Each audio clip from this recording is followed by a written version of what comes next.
today I'm going to show you how to make cheese bread step by step.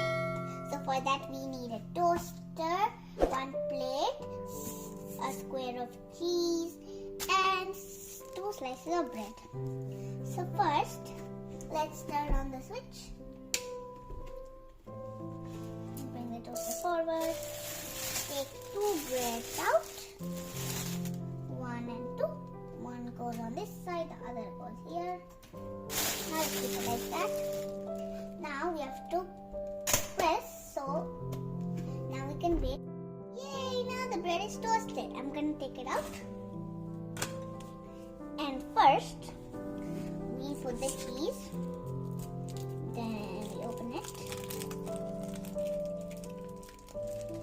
And be careful with this part because the cheese might tear up. And put it on one side. Just like that. Then, cheese bread is ready. Thanks for watching. Please like, share and subscribe.